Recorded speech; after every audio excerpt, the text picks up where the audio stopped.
Okay, so morning. Thank you everyone for joining this morning. So I've got some slides I'm going to talk through, and as Victoria said, happy to take any questions afterwards or in the chat as we go through. I will share my screen and we will get started. Just as a bit of a introduction on me as well. So as Victoria said, I'm housing manager at SHAL. So I've been here for around about 7.5 years, I think now. Some housing manager and also complaints officer, which I really enjoy actually. I'm not sure why, but I do. But yeah, there we go. So just as a bit of background really on SHAL as well. So we're a smaller registered provider of social housing. So we've got around 780 homes across Somerset. And that's one coast right across the county, really. There's about 20 of us in total, and that's including our in-house maintenance team. We work slightly differently in some respects, in that we take a holistic trauma-informed approach to helping tenants and their families. And we also use restorative and relational processes to manage conflict and to build a sense of community with people. I've also put on the screen our tenant commitments that we co-created. We was initial adopter of the Together with Tenant Charter back in 2020, I think it was. And the commitments on the screen are what we created with our tenants, and that's what we kind of do everything kind of in this way with people. So creating a strong community, building strong relationships, providing quality homes and services, being accountable, including listening and understanding, and being transparent. So this particular case, there's a summary of on the screen, following the order from the Ombudsman, as Victoria said last year.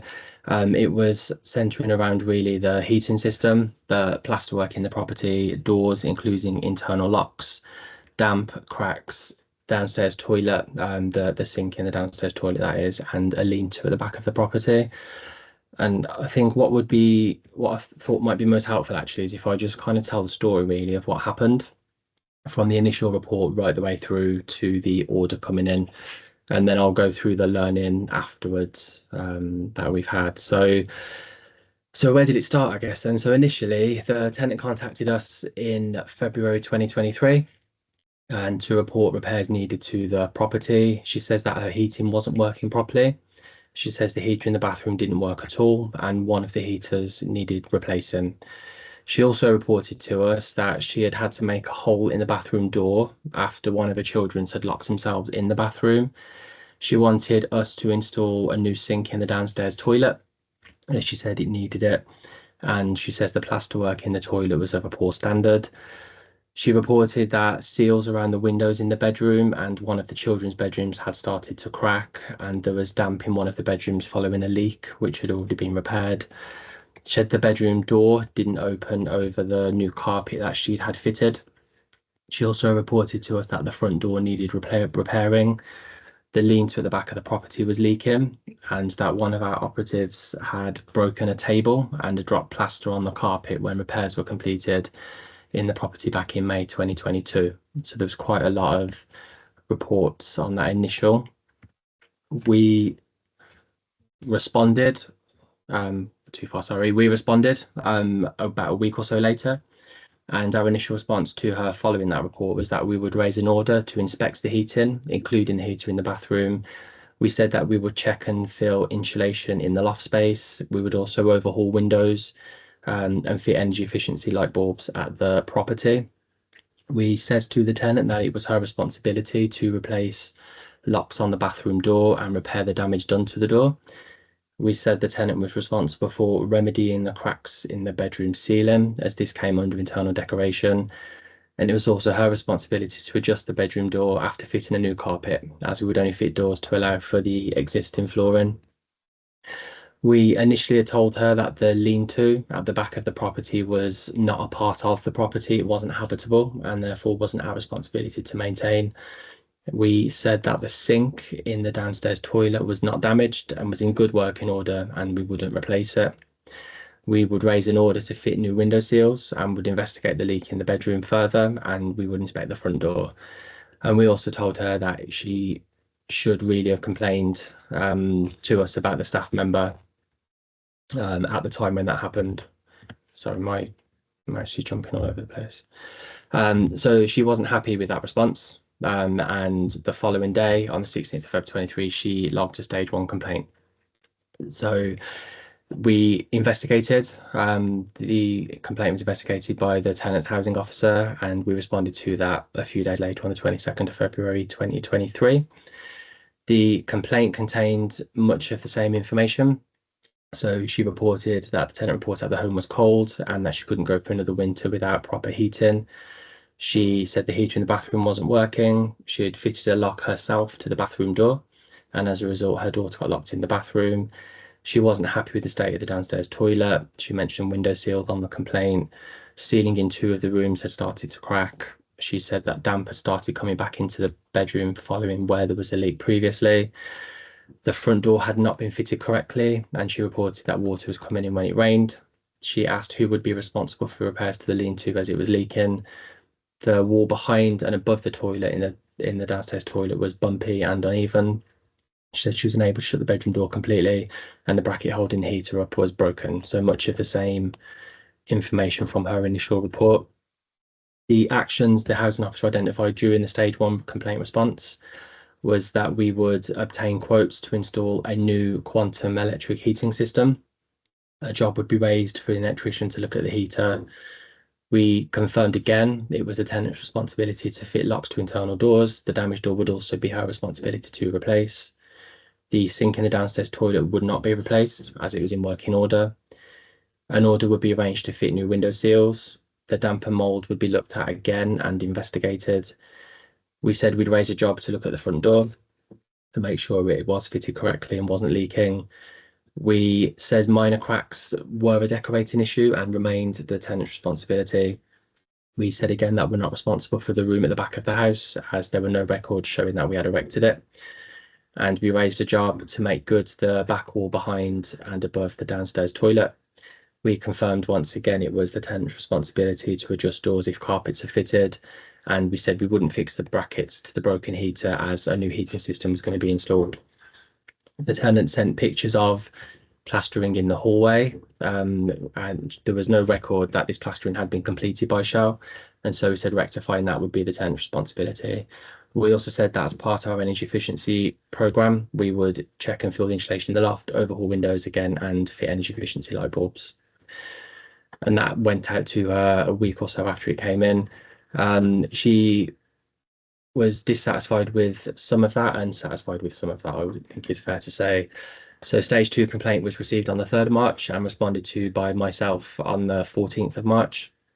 So as I say, she was satisfied with most of the outcome of stage 1, but there's a few points she remained dissatisfied with, and there was some information that we didn't get right at stage 1, actually. So the tenant remained dissatisfied with the fact that we were unable to replace the lock on the bathroom door. She said again that she'd fitted it herself, which had failed, and then locked her daughter in the bathroom. So she had to access the bathroom quickly to get to her daughter, which resulted in damage to the door. The condition of the downstairs toilet in the property, she said she felt the sink needs to be replaced, and she said to us that she felt both kitchen and bathrooms were supposed to be updated every 10 years. She said that SHAL had stated that we have no record of the brick-built lean-to at the rear of the property, and she didn't understand that. So that was part of her stage 2. And again, plastering in the hallway. So we completed the plastering. She was not happy with the finish, advising it was uneven and bumpy. So at stage 2, I found that the internal door locks were the tenant's responsibility. She'd moved into the property via mutual exchange. So we resent a copy of the mutual exchange paperwork, including tenants agreement, to her, just to help establish kind of responsibilities. And she said that was helpful for her to have clear information on what we could and couldn't be doing. I confirmed that both kitchen and bathrooms were replaced in 2018. And I explained that kitchens have a lifespan, if they're looked after well, of around 20 years and bathrooms around 30 years. And said that if the sink is in full working order, which it was, we wouldn't look to replace it. But if it did fail, we would repair until that was no longer possible. With lean-to, after investigating that further, I identified previous repair jobs on our system, also investigated our housing files, and found the asbestos report which we had on file, which identified the lean-to as part of the floor plan. Looked online, noted that all of the homes in the same area have the same lean-to, including our other homes in the street as well. So apologised to her that we got that wrong at stage one and made arrangements for the leak that she'd reported to be investigated and resolved. And then the investigation into the complaint at stage one didn't identify any record of plastering work on the wall in the hallway having been completed by us. I checked the system further. I couldn't find any information at all that we had done that. So I also reconfirmed the repairs and the work identified during the stage one response, and said that we would complete again, and then confirmed again what was her responsibility. The tenant came back to me on the 25th of March 2023 to say that she contacted the Ombudsman as she was still dissatisfied with some of the points in a stage two response, particularly around the plastering in the hallway and the downstairs toilet. So a couple of months later, so we had contact off the Ombudsman. So the initial investigation came through on the 9th of January, and then we provided the information they requested on that by the 30th, which was within the time frame. And then we had the report from them following the investigation on the 12th of June, and we complied with the order by the 18th of June. So the Ombudsman ordered that we needed to pay £250 compensation and inspect the cracks of the bedroom ceilings to determine if they are structural, and if so, carry out any necessary repairs, re-inspect the damp in the bedroom and carry out repairs to remedy the issue if it was appropriate. And there was also recommendations that we should inspect the hallway in the wall in the hallway, and if its plastering is not of a good standard, consider replastering it, and also pass on our light insurance details for the tenant so she could make a claim with regards to the child's health if that's what she wanted to do. So in response to that, we paid the compensation. We sent a report to the Ombudsman of a stock condition survey which had been completed on the 25th of May 2024, so just before they contacted us. That report confirmed there's a few repairs that were needed, including front gutter clearance, front gate adjustment, and applying stain block to bedroom 1 and painting over it. We explained to the Ombudsman that the tenant had advised our maintenance manager during that inspection that there were no further repairs outstanding in our home, that the wall in the hallway was inspected during the stock condition survey and was included within that report. No issues were identified with the plastering in the hallway during the inspection or raised by the tenant during the visit. We also advised the Ombudsman that we had asked the tenant for her details of the disrepair which had caused an injury, which injury had been suffered and what she wished to claim for. And she said she knew nothing of a personal injury claim and didn't provide us with information to progress a claim, and didn't want to progress a claim actually. So that's where we got to with the order. There was quite a lot of learning actually as a result of this and a couple of subsequent orders we've had, and just complaints overall. So one of the things that we set up is our complaints committee, and that was set up in April 2024. That's chaired by me as housing manager and complaints officer, and it's also attended by our CEO, our head of asset management, data and communications manager, and our housing support officer. The committee meets monthly, and it ensures that every complaint is acknowledged and responded to within the correct time frame. We ensure that any actions and remedies are noted and followed through to completion, that any learning is identified and recorded.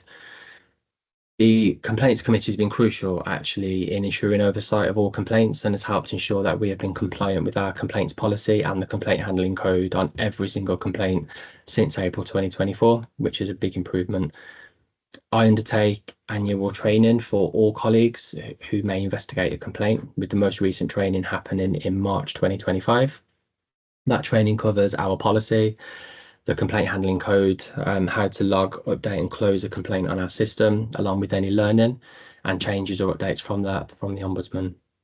We also introduce template documents, which are used to acknowledge, extend and respond to all complaints at both stage 1 and 2, and which again helps to ensure we're compliant with the policy and the complaint handling code. We've struggled getting feedback from people that have made complaints. It's been a bit of a challenge. We attempt contact by text and telephone, and we've recently created a survey with a link which is now embedded in all of the complaint responses, again to make it consistent. The feedback we have received though has been positive, with complainants telling us they felt their complaint was reviewed fairly and quickly, but I don't feel we're getting enough feedback. In July last year, so July 2024, we went through a full complaints and compliments audit from our external auditor, which resulted in finding of substantial assurance. There was 3 recommendations. So what first of those was that the complaints policy should be updated to align training with working practice, eliminating conflicting information, the website to be updated with the current policy, which we was in the process of doing anyway, and with an easy to locate complaints page, and the complaints report published on the website along with our board's response to it, which we have to do as a part of this annual submissions anyway. Point 2 was consideration should be given to updating our housing management system, and including an additional close label on complaints for cases which are logged in error as a reason. So then we can differentiate and report on ones which are logged in error because it should have been an ASB issue, for example, or logged in error because it wasn't a complaint. And then we can report on the differences. And then the third recommendation was to put information on the website around guidance on how to make a compliment, and that we should store compliments centrally, and the log to include appropriate information so we can view the nature of the compliment and use the data as appropriate. And then that high level information should be considered for reporting to the board. With our compliments, we always record them. Always did record them, but it was kind of a little bit ad hoc, I would say, and was predominantly sent around on like a round robin email to everybody, so everyone knew a compliment to come in. But we now record them centrally on the housing management system. Those recommendations were put into place and have now been completed. Our board asked us to reach out to other registered providers to see that if, like us, they experience mutual exchanges as a generator of complaints. They did.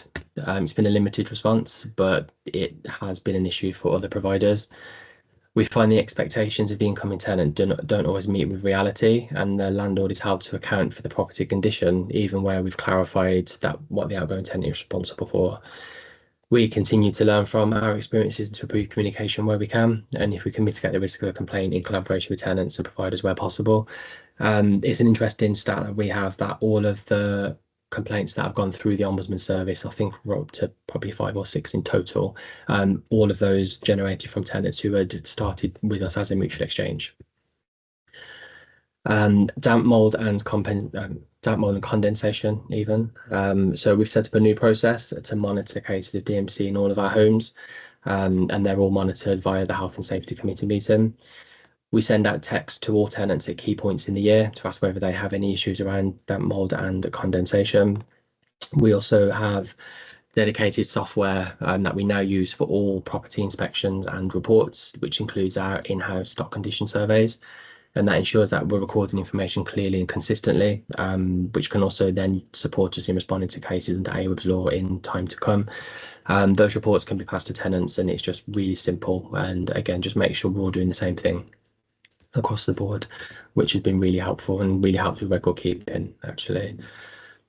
Some of the learning that we've had is that last year we've introduced flowcharts to outline processes for both stage 1 and stage 2 complaints, which is annexed to the complaints policy.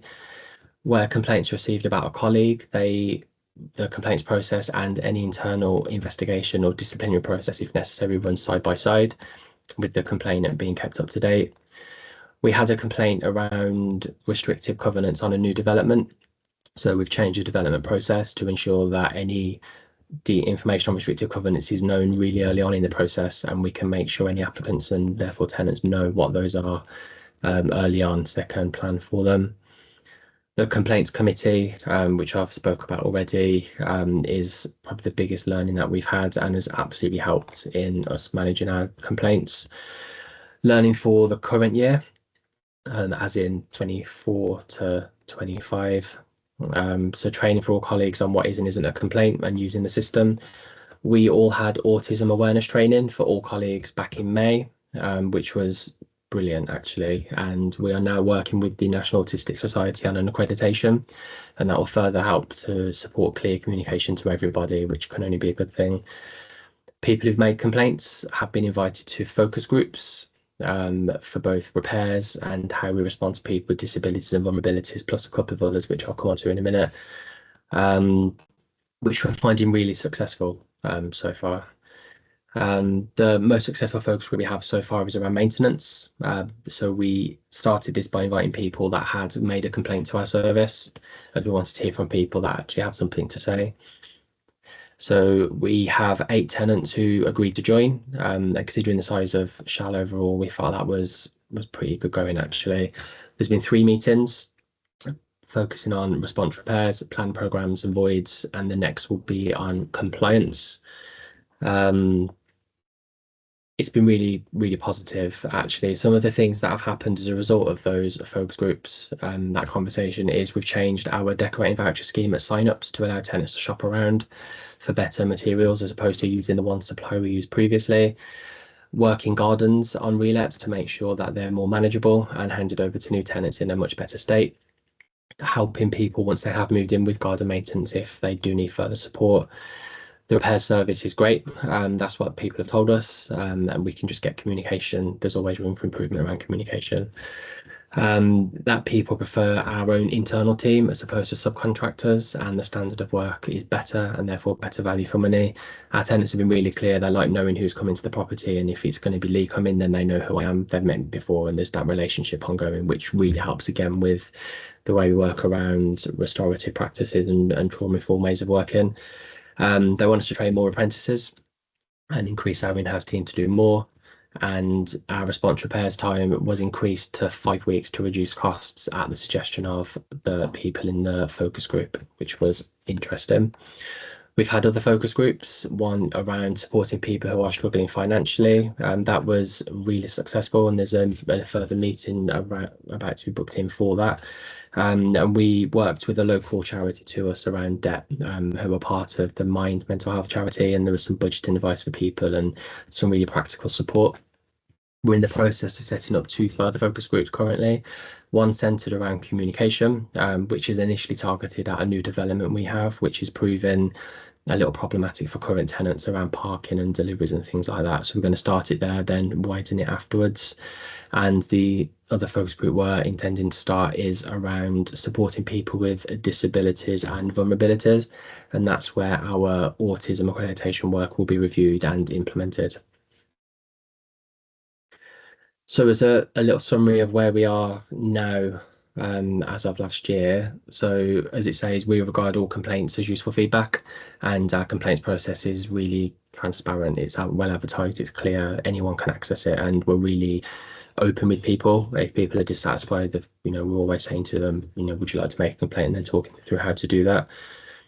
The number of complaints that we had last year fell by 42%, and that's the lowest number since 2020 and 2021.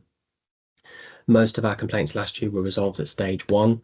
4 progressed on to stage 2, which was a reduction of 50% on the previous year. And since the introduction of the complaints committee, all complaints last year were responded to within the deadlines, with 1 extension agreed at stage 1 and 2 at stage 2, agreed with the tenant. Then all 3 extension deadlines were met as well. And that's a significant improvement on the previous year, and we believe is a result of the establishment of a complaints committee. And that's the presentation. So I got through that a bit quicker than I thought I was probably going to be honest. But yeah, any questions? Let me stop sharing. Thank you so much for that, Lee. That was really, really interesting. I've made a couple of points here actually. I really liked how you talked about the complaints committee and meeting monthly and the people that are in that. And you're making sure in that group, you said about you making sure you're sticking to the timescales and that you're capturing any learning and you're recording that as well. Do you have like a way in SHAL of once you've captured the learning from the complaint, so you're identifying the learning from that complaint, you then need to move it into like a lessons learned. How do you move your lessons identified into lessons learned? Do you have like a tracker for that? Do you allocate like action owners, that type of thing? Yeah. So it sits with me as complaints officer to make sure we kind of see that through with support from colleagues, really.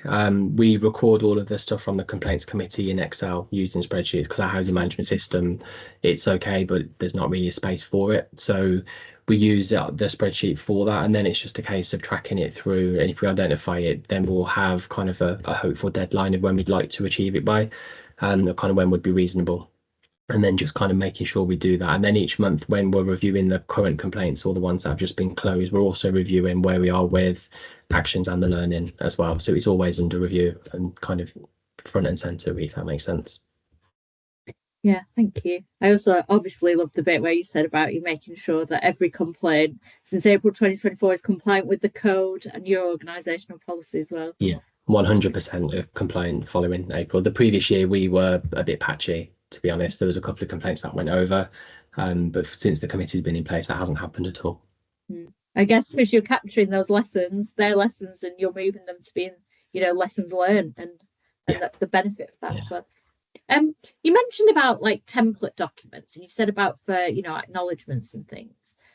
Did you like how did you develop those templates? Did you develop them Hmm. internally? Did you work with residents to do those? What do they sort of look like? Just a brief Yeah. description. So we initially set them up using the complaint handling code kind of guidance around what the complaint response needs to cover. So the complaint definition, any actions, remedies, kind of outcomes, and the letter is almost headed in those sections. So we fill it in. So kind of outcome, then how we reach the outcome is the investigation to get to it. So it tells the story of kind of what we've been told and to where we've ended up, just to try and make it as clear as possible. And that goes out on every single complaint at both stage one and stage two. But we use the complaint handling code for that as a starting point, really. We created them internally. They are going to be reviewed within the communications focus group when that's up and running. People that are making complaints are telling us they're helpful, but it's kind of it's only anecdotally really having that information back from them, I would say. Thanks, Lee. Feel free to anybody else to ask Lee a question. Feel free to pop your hand up or pop it in the chat. I've got a few more things that I picked up though, Lee. If you're happy for me to keep Yeah, the carry on. That's conversation fine. Yeah. going. I I thought it was fantastic that you've done that deep dive into the complaints that have come to us at the Housing Ombudsman Service and how you've done that identification to work out that they all started with a mutual exchange and Mm, that you identified that pain point, and then you've actually been taking it the next step and gone, actually we're going to reach out to other providers, find out if they're having similar issues, and then you can sort of work together to try different things because you are going to be different. You're going to have different properties, you're going to have different residents, but actually that really does show that as a sector you're trying to improve the sector in that sort of pain mm. point and work with others to improve that. So I Yeah, thought yeah, and where things have gone wrong, I would say our mutual exchanges, we've learned from them. We've changed the mutual exchange process quite significantly. Every time something happens, we evaluate it and see what do we need to do differently, if anything. So the process on just that work alone, really, from where we were before to now, is very different, really yeah, complicated. It's a messy process anyway, but and the way we work through it, we kind of treat it as a health and safety process for mutual exchange because there's so much risk around moving in and out kind of at one time. But the learning from complaints has been that all of the ombudsman complaints that we've had, 5 or 6 in total, have all started as a mutual exchange over the years. So it's interesting, and as I said, other providers are seeing a similar thing, but yeah, it's kind of really new information to kind of be aware of that, I think, so far. thank you. So we've got a few questions. So I think, is it Minatra? I think you popped your hand up before Jade popped her question into the chat. So Minatra, would you like to come off mute and ask Lee your question? Hi everyone, I'm Minara from SHAL Housing. I just listening to Lee and I was saying there's so many things we have in common, but we don't work together sometimes. That is taken back. So in terms of mutual exchange, my question to you is like, this is same thing happens to us as well, like in terms of condition of the property and things being left. So what was the trend in your mutual exchange that you found that you needed to change? And this second question is not question is, would you mind sharing the provider who you have done the autism awareness? And is there any way we can see your template letters just to see where we can improve? I'm quite happy to share our templates letter. So that's nothing. So we can see, Yeah, compare and contrast and make improvement. Thank you very much, Lee. yeah, absolutely. I can share the template letters. That's not a problem. If you give me your email address, I'll send them across. That's fine. Or Lee, if you want The to send them to me, I can send them out to everybody that's attended if you're happy Yeah, to okay. do that. And Yeah, then Minari, you can then share yours with that on that same sort of email trail if you want. yeah, Or if Minari, you want to send them to me, we'll organise it anyway. We'll sort it out. yeah, yeah. That's fine. That's fine. So yeah, we'll do that. And the mutual exchange. stuff. Yeah, it is an interesting stat really, where that's come from, I would say. And it's around expectations around the property condition, it's repairs, who's responsible for those. It's also just about communication, actually, and just being really clear. So one of the changes that we've brought in more recently is that when we do the property inspection, it's with both people at the same time, and we won't complete it unless both can be there. And that's a fundamental part of our process now. So if one of them can't accommodate it, then we don't carry on. Actually, we say it's fundamental and you need to be a part of that conversation. And then we're literally saying to person one, so this is your responsibility. If they do this, great. If they don't, person two, you're going to be picking this up. And kind of being really, really clear with people, confirming that in writing afterwards as well, just to make sure that everyone's got the same information at the same time, and then there's no changes in kind of stuff being passed back and forth as well. There's been other changes that we've brought in. There's lock changes that we do now, which the outgoing tenant will pay for as part of the process, just because we've had keys go missing. There's been all sorts of issues really, which has stemmed from a complaint. Working back, it's been a mutual exchange, and then what do we need to do differently? So yeah, I'd be happy to share kind of more around the mutual exchange part of it if that would be helpful at any point in the future. But yeah, there's quite a lot to talk about there, I would say. So.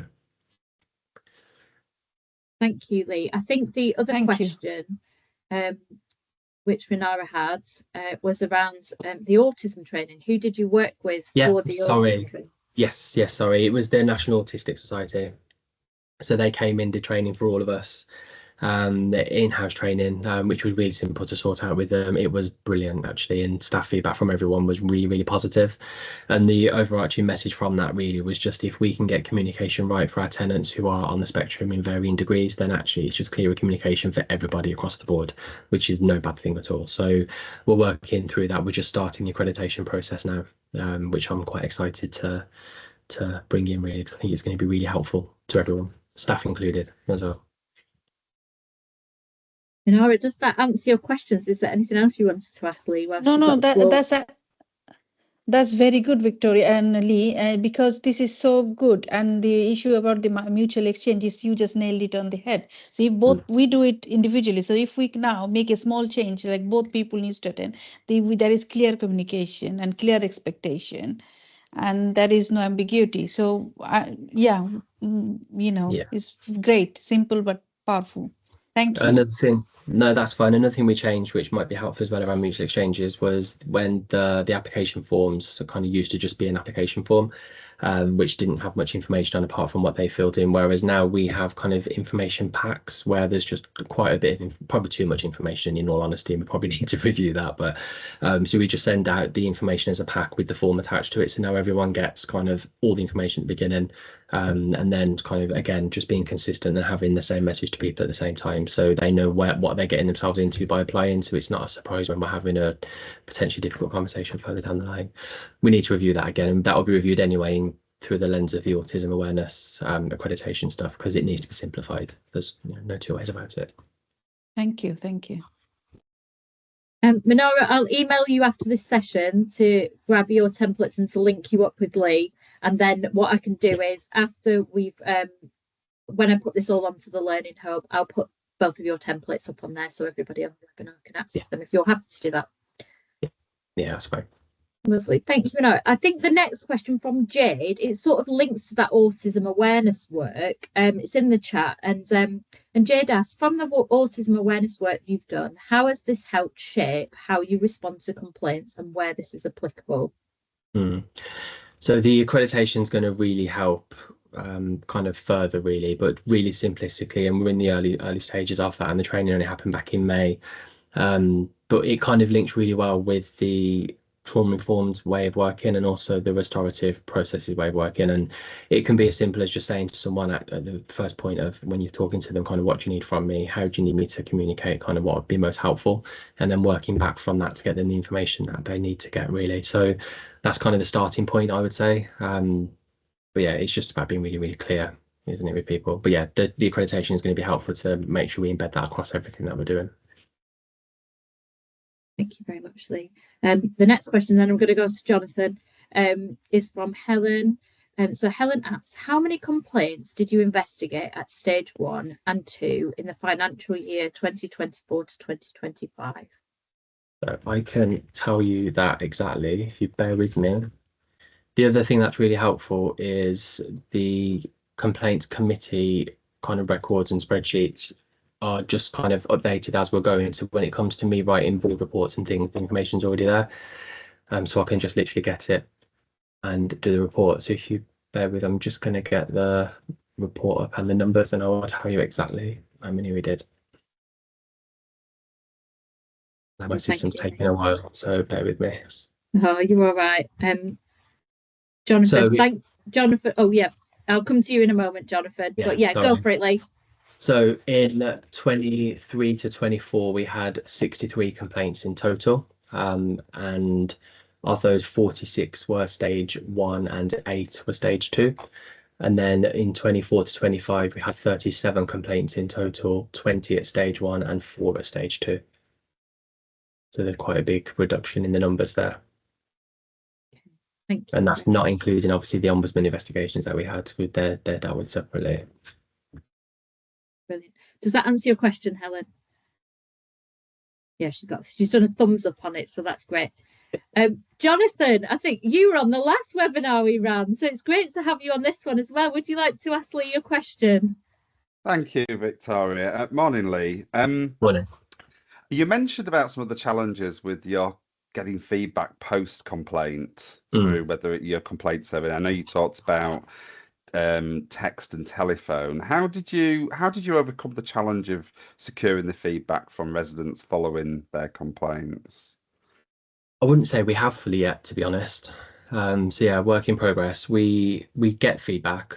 We don't get as much as we could, I think, and it's we just can kind of continuously nudge people and just keep going back and saying kind of are you satisfied with the process and the outcome and all of that. I'm hoping the survey that we've just created, which is now embedded in the template documents, is just another way of people kind of providing that feedback for us as well. But yeah, it's a work in progress, Jonathan, to be honest. I wouldn't say we've overcome it yet, but we just keep going back and asking the questions until someone gives us an answer, I think. Yeah, it's really challenging. I mean, we find that we really struggle in securing the feedback, though we don't text the residents. That might be something for us to consider, but we do find it really difficult to secure the feedback post a complaint.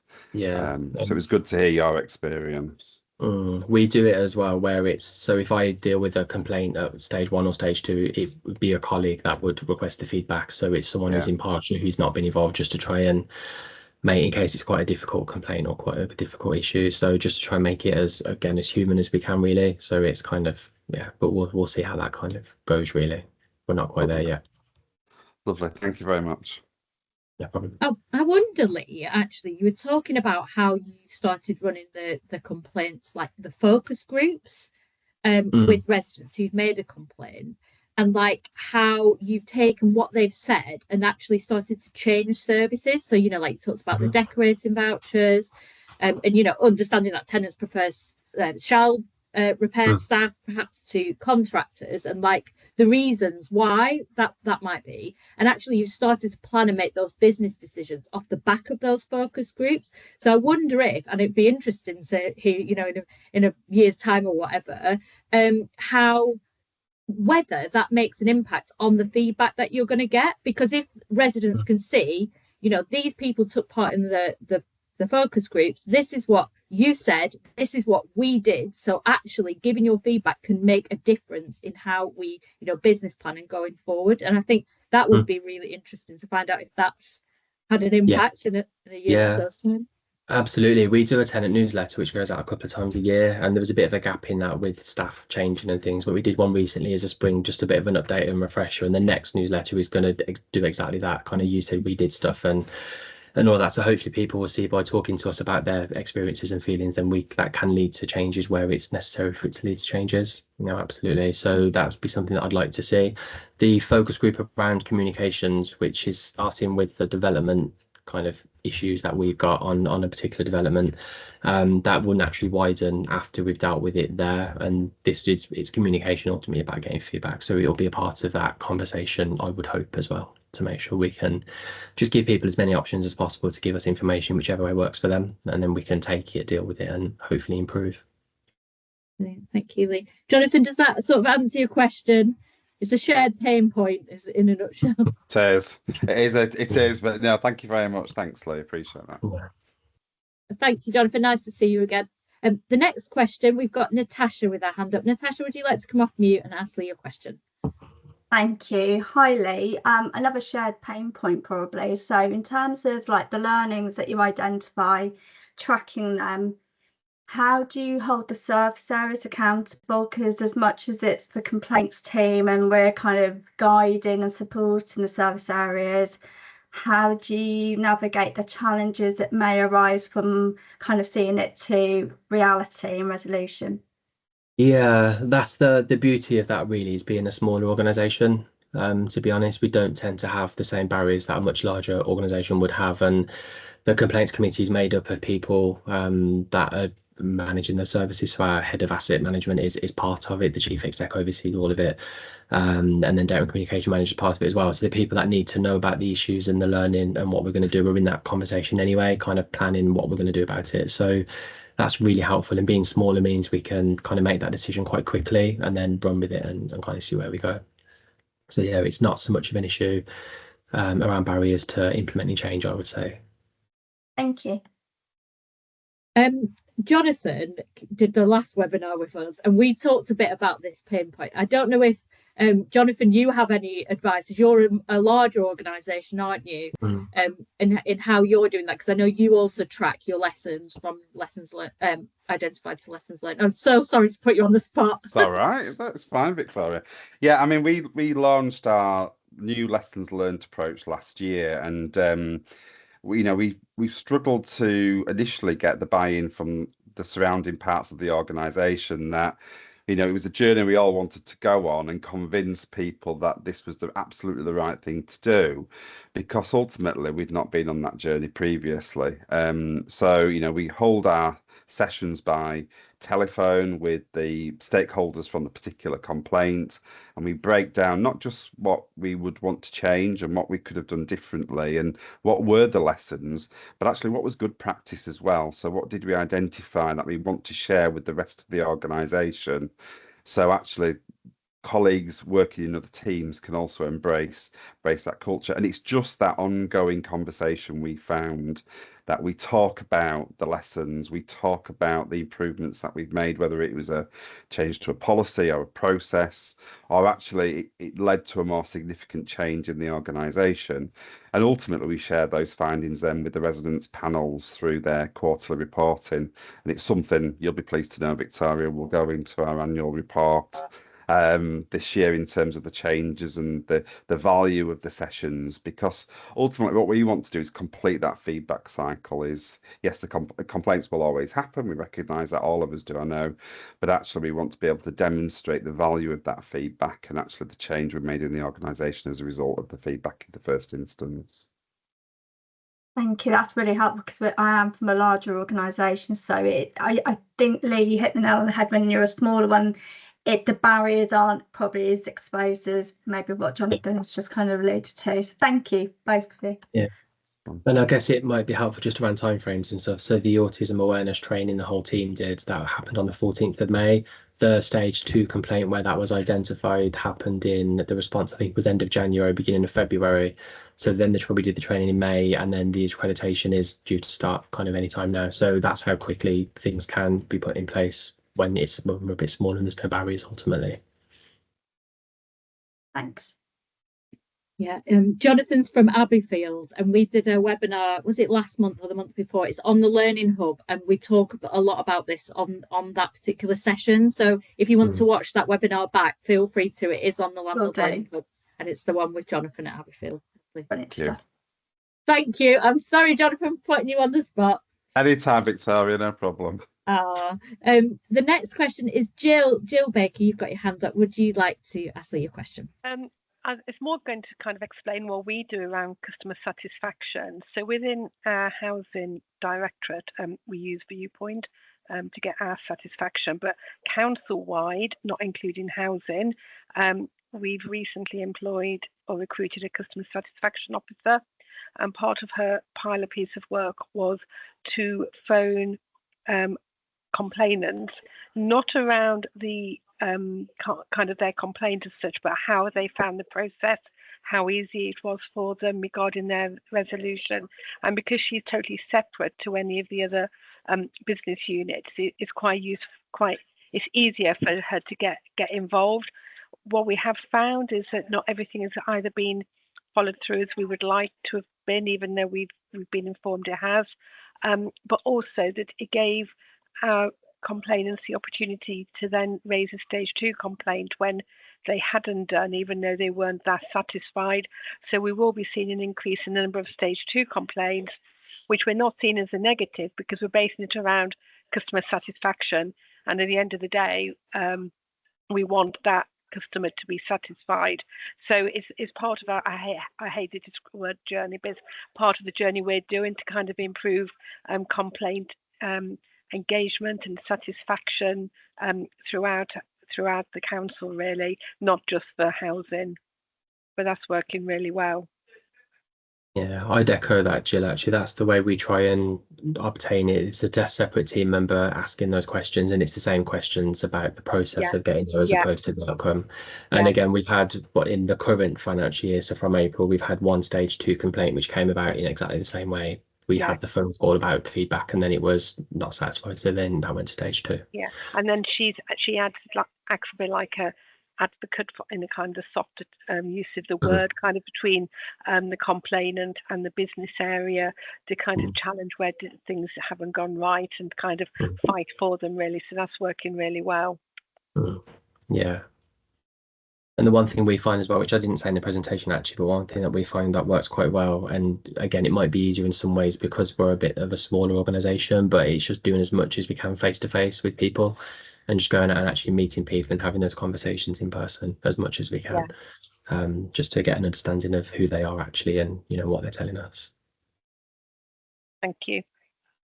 Well, thank you so much, Jill, for sharing your experience there at your organisation. I was making frantic notes there because there's such good examples. So, yeah, thank you very much. And good to hear that you're doing similarly.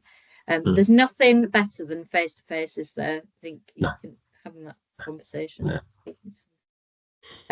Rachel's popped in the chat. We've introduced gathering feedback by MS Forms and share hard copies by post for those who are not online. Oh, that's good because not everybody has the internet, so that's fantastic. And we find that the negative feedback we receive is not necessarily about the complaint handling, but rather the issue itself, which is challenging. Rachel, I don't know if you want to come on and tell us more about that. Can you elaborate a bit?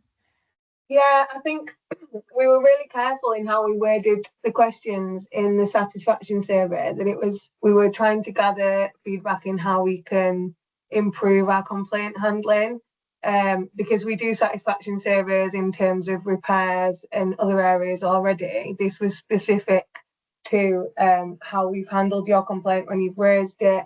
Was the information clear? Was it accessible? Was the level of contact during that acceptable to you? And what we're finding is the positive feedback is really focusing in on those things, and because we have also some open-ended questions at the end of that for them to add comments, rather than it just being a scale of 1 to 5, how satisfied were you with them. But the negative feedback that we're receiving is about the issue that caused the complaint in the first place. So we've maybe not given the answer that we've followed policy and procedure, we've responded, or we are responding, and we're actioning the things that have come out of the complaint. And it's possibly a timing thing that we haven't rectified everything from that complaint. So we're still getting negative feedback around the issue rather than how we've handled the complaint when it's been brought to us as a complaints team. So we're finding that quite challenging at the minute. Thank you, Rachel. I'm not sure if anybody's got any advice to remedy that. I was going to say, it's possibly not that there is any. It was just just flagging it as what we're trying together. We're not necessarily getting the feedback that we're trying to gather. So yeah. Thank you, Rachel. Thank you again also for putting you on the spot there. I'm sorry. Okay, has anybody else got any questions for Lee? Feel free to raise your hand or pop it in the chat. We've just got less than 10 minutes to go. Alexandra says in the chat, yes, I would say we have the same issue regarding feedback. Whilst we're on the topic of feedback, I've got a feedback form for you for this session. It's an MS form, so feel free to click on the link in the chat and complete that and give us your feedback, because we want to make sure that these sessions are really impactful for you guys and that you find them useful. Natasha's popped in the chat there. We time our complaint survey after the promise has been completed to try and mitigate those types of feedback. Thank you, Natasha. That's really helpful. Okay, there's no more questions.